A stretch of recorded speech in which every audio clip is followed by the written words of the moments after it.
Tele health can replace hospital visit എന്ന ടോപ്പിക്കിനെ പറ്റിയാണ് നമ്മളതിനെ ഫേവർ ചെയ്തിട്ടാണ് സംസാരിക്കുന്നത് നമ്മുടെ ഗ്രൂപ്പ്. ഞാൻ telehealth can replace traditional hospital വിസിറ്റിൻ്റെ നെഗറ്റീവ് പോയിൻറ്റ്സിനെ പറ്റി പറയാനാണ് അതിനകത്ത് സംസാരിക്കും.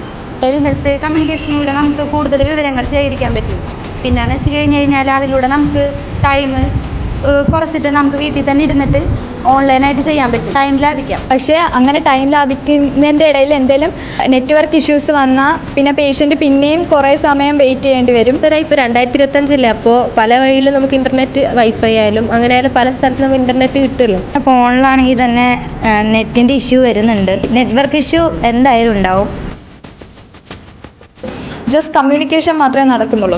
ഈവൻ ഇഫ് ഇറ്റ് ഈസ് ടെസ്റ്റോ എന്തെങ്കിലും കാര്യങ്ങൾ വേണമെങ്കിൽ നമുക്ക് ചെയ്യാൻ പറ്റുന്നില്ല. നമുക്ക് റിയൽ കമ്മ്യൂണിക്കേഷൻ ഇല്ലാണ്ട് ജസ്റ്റ് ടെസ്റ്റ് ഒന്നും ഇല്ലാണ്ട് ജസ്റ്റ് ഒരു കമ്മ്യൂണിക്കേഷനിലൂടെ അത് നടക്കുന്ന എനിക്ക് I'm not positive in that. ഇപ്പോൾ ടെസ്റ്റ് ചെയ്യുന്ന കാര്യങ്ങൾ പറഞ്ഞില്ലേ, അതിപ്പോൾ വീട്ടിലേക്ക് ഓരോ മെഷീനും കാര്യങ്ങളെല്ലാം ഉണ്ടാകുന്നുണ്ട്.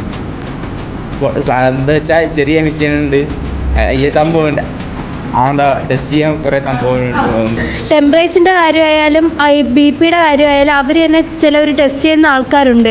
പേഷ്യൻസിന് ദർ വിൽ ബി ലിമിറ്റ്, അതാണ് എനിക്ക് പറയാനുള്ളത്.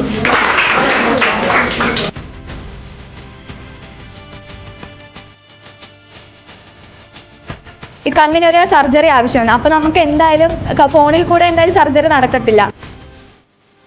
കണ്ണിൻ്റെ സർജറി എന്നൊക്കെ പറഞ്ഞാൽ നമ്മൾ പെട്ടെന്നൊരു ഹോസ്പിറ്റലിൽ പോയി സർജറി ചെയ്യില്ല. നമ്മളത് അന്വേഷിച്ച് മെച്ചപ്പെട്ട ചികിത്സ കിട്ടുന്നത്, കൂടുതൽ ആൾക്കാർ സജസ്റ്റ് ചെയ്യുന്നത്, അത് അങ്ങനെ കൂടുതൽ ആൾക്കാരെ ഒപ്പീനിയൻ നോക്കിയിട്ടാണ് നമ്മൾ കണ്ണിൻ്റെ സർജറി ഒക്കെ ചെയ്യുന്നത്. ഫസ്റ്റ് നമ്മൾ പോയൊരു ഹോസ്പിറ്റലിൽ പോയി സർജറി ചെയ്യുന്നത് എന്തായാലും നല്ലതല്ല. ആദ്യത്തെ പേഷ്യൻറ്റ് ഞാൻ ഡോക്ടർ അങ്ങനെ വെച്ചോ, ഒരു ജസ്റ്റ് എക്സാമ്പിൾ. അവർക്ക് ഞാൻ ഇങ്ങനെയൊന്ന് പറഞ്ഞാൽ കറക്റ്റായിട്ട് കാര്യങ്ങൾ മനസ്സിലാവത്തുള്ളൂ. ഇങ്ങനെ ഒരു ഫോണിൽ കൂടെ ഇങ്ങനെ പറയുമ്പോൾ ചിലപ്പോൾ അവിടെ നേരത്തെ പറഞ്ഞ പോലെ നെറ്റ് ഇഷ്യൂസ് വന്നെന്നിരിക്കാം. നേരിട്ടുള്ള കമ്മ്യൂണിക്കേഷനിൽ കൂടെ എന്തായാലും ഇതൊക്കെ നടക്കത്തുള്ളൂ. ടെലിഹെൽത്ത് എന്ന് പറഞ്ഞാൽ നോർമലായിട്ട് നമുക്ക് ചെറിയ ചെറിയ ഇഷ്യൂ വരുമ്പോഴാണ് ടെലിഹെൽത്ത് നമ്മൾ യൂസ് ചെയ്യുന്നത്. അല്ല ഹോസ്പിറ്റലിൽ പോകേണ്ട കാര്യം ഹോസ്പിറ്റലിൽ തന്നെ പോകണം. സർജറി എന്നൊക്കെ പറഞ്ഞു കഴിഞ്ഞാൽ ഹോസ്പിറ്റലിൽ പോയി ചെയ്യേണ്ട കാര്യം, അതൊരിക്കലും ടെലിഹെൽത്ത് ചെയ്യാൻ പറ്റത്തില്ലെന്ന് ഞങ്ങൾക്ക് അറിയാം.